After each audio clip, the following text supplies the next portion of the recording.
Thank you for that. So now we need to move on to our final speaker of the day and the conference. So next, we're going to hear from now Tathagata Bhowmik, and apologies if I'm pronouncing your name wrong. Tathagata is a PhD student at Case Western Reserve University in the US. And the title of Tagata's paper is Endless Scrolling Through Social Media and Boredom, a Tool for Organizational Control.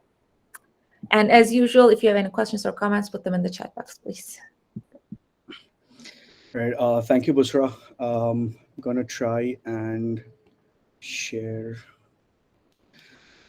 All right. Thank you, Osifa, for that. So I'm a first year student. I just completed my first year and I have submitted my first year paper. It got accepted, and it was on this topic that you see on your screen, scrolling endlessly through social media, a tool for organizational control. So I'm going to talk a little about why we use social media, how we use it at this point of time. My demography is knowledge workers who are consuming information and how they are being affected by an immoderate consumption of information, and how that's translating to their sort of work life, and how boredom in their work lives is being used by the organizations to control and exploit them. If you can move to the next slide. All right. So 3 notifications from Snapchat, 2 notifications from Instagram, 5 notifications from Facebook. They look extremely irresistible. You click on one and you enter into a rabbit hole of information. And before you realize, you've spent almost an hour scrolling through photos, videos, and reels of varied things, from cats to US elections to motivational podcasts to mac and cheese. Welcome to the world of information overload. Knowledge workers, or people who acquire, interpret, and analyze information for a living, are fed a constant stream of information through the social media channels, through streaming channels like Netflix, Hulu, Amazon Prime, and ubiquitous advertisements. They are perennially in an information overload that looms around their cognitive environment like a phantom, keeping them perennially updated and active in the infosphere, which is a metaphysical realm of information and communication. There is no end to the interaction with the information in the infosphere, no final cathartic episode where all of the information reconciles to create a crescendo of meaning and purpose, because the nature of this information is twofold: redundant and noisy. If we can move to the next slide. Thank you. So, meaningful information exists in between these two extremes of meaningless information, where information becomes redundant or noisy. Redundant information repeats similar themes. For example, hashtag trending videos. It suffers from duplication through when there's a homogenization of global information sources. For example, mass media houses being bought by singular conglomerates, where similar news is being pushed through different channels to a singular consumer. And information also suffers from blanding, where edgy or rough news is filtered to create sort of a comfortable insipidity. Information that does not exist on the redundant spectrum exists on the other end of the spectrum. It becomes noisy, which means that it houses a lot of variety. A lot of variety that does not follow an explicitly articulated paradigm from where the consumer can sort of appreciate the differences, becomes very random, leaving the consumer with immoderate amount of information to make sense of, that does not really follow a meaning forming pattern. So we'll move to the next slide. So information overload, or the consumption of information faster than it can generate meaning, extracts cognitive resources from the consumer through attentional demands, leaving them overstimulated, dry, and bored, which is an aversive state of wanting but being unable to engage in any meaningful activity. Overstimulation generates boredom through the debilitation of the attentional systems that reduces the ability of the mind to focus on the current task. Boredom that is generated through attentional factors has two components: understimulation and overstimulation. We all know about understimulation, where we're not really into the task that we are performing, or it does not give us any meaning while we are performing that task. Let me give you paint a picture of what overstimulation looks like. You are scrolling through your phone, you have multiple applications open, and you shuffle between all of those applications. You open Twitter and you check Elon Musk's latest tweet, and you read all the retweets and the comments. You open Facebook and you look at cat videos and you chuckle to yourself. You open TikTok and you look at 10 seconds videos of people dancing to Beyonce's songs one after the other. Your TV is on and a pre-recorded episode of Law and Order is playing. Your music system is on and an old Beatles song is playing, when they had mopped up hair and wrote about fledgling love. You put down your phone and you sigh to yourself, I'm bored. That is overstimulation. Overstimulation has two components. We'll move to the next slide. The next one. Okay, so it has two components. It has cognitive, the mental resources available to perform the task, and the cognitive demands of the task at hand. When the mental resources available to perform the task is greater than the cognitive demands of the task, there is overstimulation. So information overload essentially creates boredom through overstimulation. We'll move to the next one. So this is an adapted version of the meaning and attentional components model of boredom by Westgate and Wilson, where we talk about the attentional components, meaning components, and how overstimulation and understimulation sort of acts in the way of the consumption of an immoderate amount of information. We'll move to the next one. Okay, so this is where my theorizing or my hypothesis in my paper comes in, where I talk about how boredom, overstimulation, the debilitation of attentional resources, and the depletion of cognitive resources kind of spills over from the non-work domain to the work domain. There are a couple of theories that support what I'm trying to say, and I'm going to talk about three of them here. The first one is called the spillover theory, which says that the more permeable the borders between two domains are, it's easier for the elements of one domain to spill over to the other domain. Now, social media has really blurred the lines between leisure and labor. Knowledge workers who are working, at most times, the device that they use to indulge in leisurely scrolling are the same devices they use to do their work, which really blurs the line between leisure and labor, allowing overstimulation and boredom to sort of spill over from the non-work domain to the work domain. Giddens' structuration theory has a very interesting concept called the position practice relation lens, which tells us that an actor who is present in multiple spaces are affected by their actions in all of these spaces. So the action of an actor in one space has an impact on the outcome of the action of the actor in another space, which through sort of like a positional relationship or the agency of the actor, which tells us that the actions that they indulge in the non-work domain, which is leisurely scrolling and overstimulation, kind of has an impact on the outcome of their work in their work domain. The third theory is called the fixed sum of resources theory, which states that scarce resources like time, energy, attention are only available in limited quantities to everyone in a particular day, and work and leisure are two mutually exclusive domains vying for their allocation.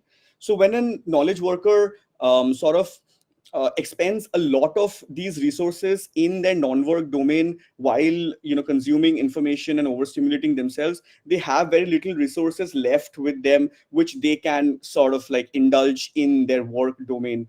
And that is sort of the negative effect of information overload or overstimulation in their work domain.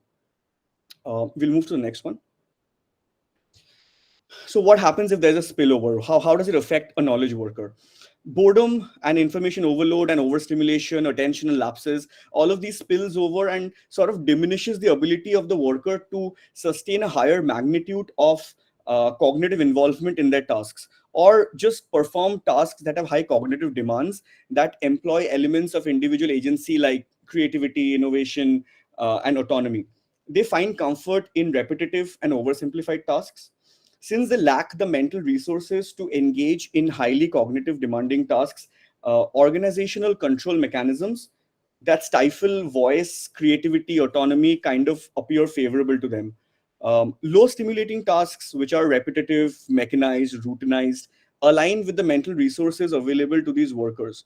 So, sort of their work consciousness becomes bracketed, and they fail to realize how and when they are being exploited by the organizations who are not affirming but denying their cognitive overstimulation. We'll move to the next one.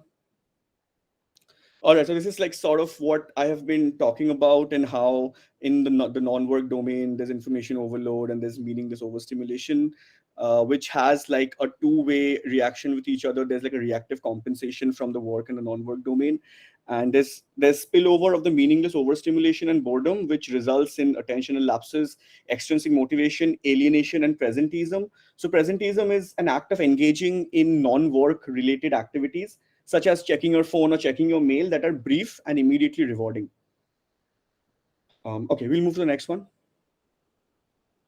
So, how is this a tool for organizational control? How is boredom a tool for organizational control?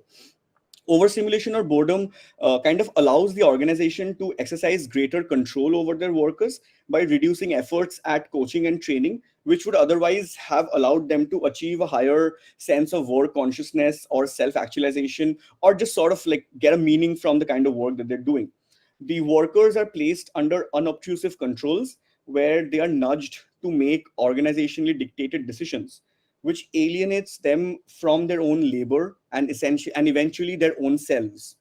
The work practices, the pay, the conditions of work, and the performance measures are decided by the upper echelons of the organization, and they become normative rules because there are no opposing voices to these rules. It does not have any inclusive or discursive discussion or a choreography.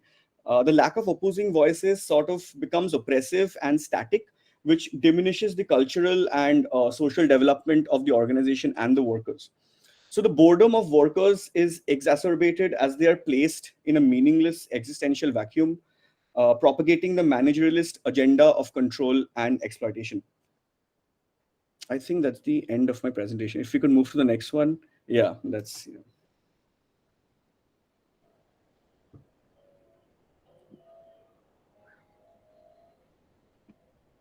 Well, thank you for this. Thank you And so much. now it's time for questions. If you have any, either put your hand up or put it in the chat box. And speaking of, we have a question. Okay, Julian, I'm sorry if I'm pronouncing your name wrong. Okay, so research on cyber loafing, meaning using internet or personal devices at work instead of working, sometimes also points out to the ability of this behavior in restoring the cognitive demands when the tasks have become boring due to either under or overstimulation.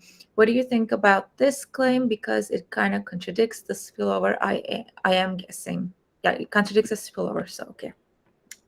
Yeah, I think that's a very interesting point, and that is, I agree with it, and it's absolutely true. So what I think is that when the spillover happens and when the workers kind of go on to their work domain and they're already experiencing sort of an overstimulation and a lack of like involvement with the task, they are involved in sort of a negative work state where they lack sense of achievement, or they have insatisfactory work relationships with their workers.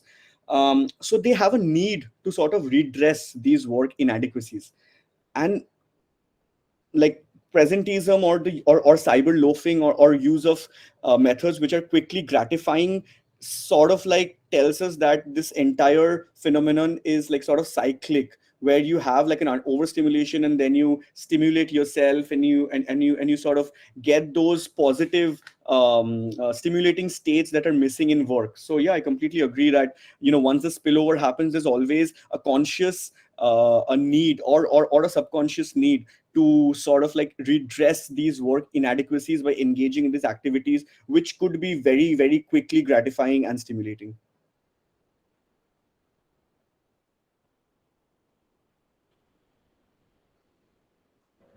Are there any more questions? Me, I'll just. Okay. Has this work been published? My brain is too overstimulated to ask a coaching question right now. Okay, Carrie. No, this work hasn't been published. I just got like it just got like accepted by my school. So now I'm gonna send it to places to just get it published.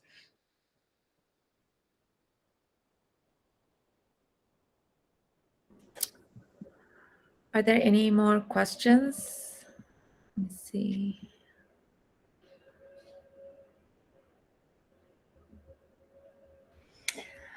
Mm, I was just wondering, mm, what to say, if that of doing endless scroll in the end end up boring us, why do we still spend so many time in social networks?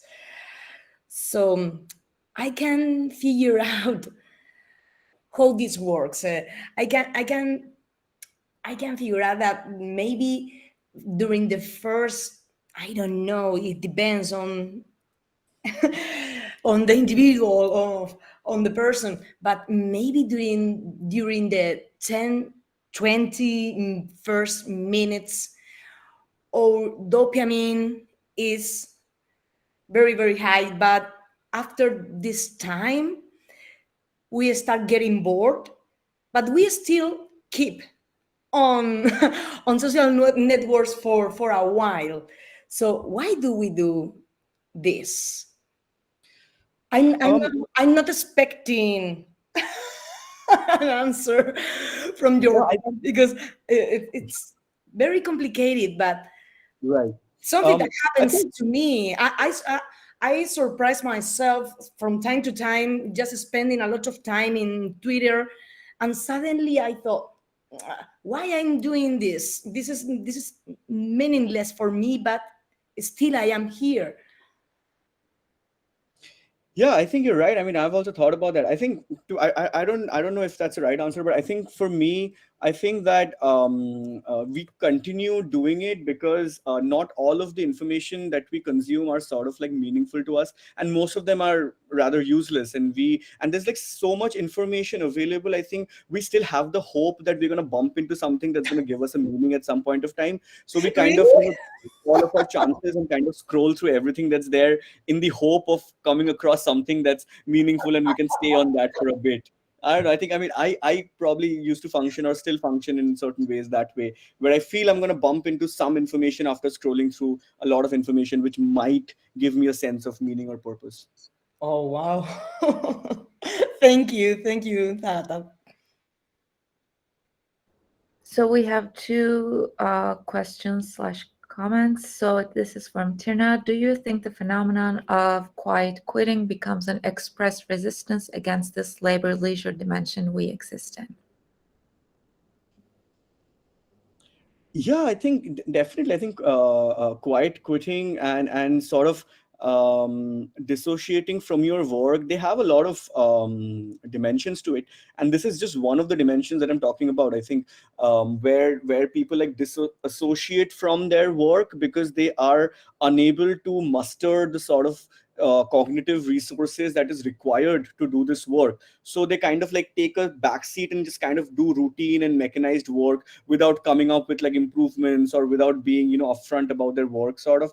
And that is what relates to the thing that I've been talking about. But I think quiet quitting has also a lot of other political and social connotations where it's always a resistance against the exploitation that people are experiencing, and that exploitation might not just be fueled by the boredom or overstimulation, because that's just a very small part and something that people don't even realize at this point of time.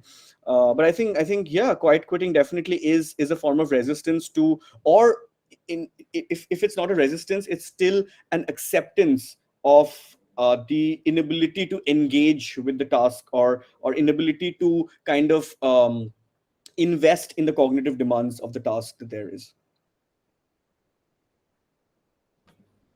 We have one from Elizabeth Goodstein. This is where the actual construction of these sites comes in. They are built on and exploit the latest psychological insights into attention, desire, etc. In my humble opinion, the hope for meaning is allured. The technology is simply doing its thing. And there's one more. There's also very interesting research on how people respond to long-term meaningless jobs, where really the cognitive demands are not just there. So if you want to respond. I think, yeah, Elizabeth's comment, I completely agree with it. I mean, the hope for meaning is definitely a lure in most working environments, where the environments are created to sort of, ensure that there is like an unobtrusive controls, which you don't know how you're being controlled in a particular way. Like, for example, I read a paper once which spoke about, having like free lunches in an office, or having like, a crash in an office, or you can like crash in an office and have like resources so that you can spend more time in an office, and you're like, I can feel at home in the office, which is sort of like pushing you to spend more time in the office, so that you don't realize how you are still being exploited beyond the labor, the value of your own labor, and you are giving them the surplus labor that organizations desire by spending more time in the office and using the perks. So the perks are essentially the unobtrusive controls that organizations have to sort of extract the extra labor that they want out of you, to make, super normal profit and to become corporates as they are. So I mean, exactly. I mean, meaning is, I don't think meaning is an important factor that they consider while, like Elizabeth said, creating the office spaces, or creating what an office, the construction of the sites in general. Do we have more questions or comments? I'll just, I don't see any hands, and I don't see anything else in the chat except for reading suggestions. And maybe it's almost time to like the end of conference, so I'm going to turn it over to Josefa, I guess.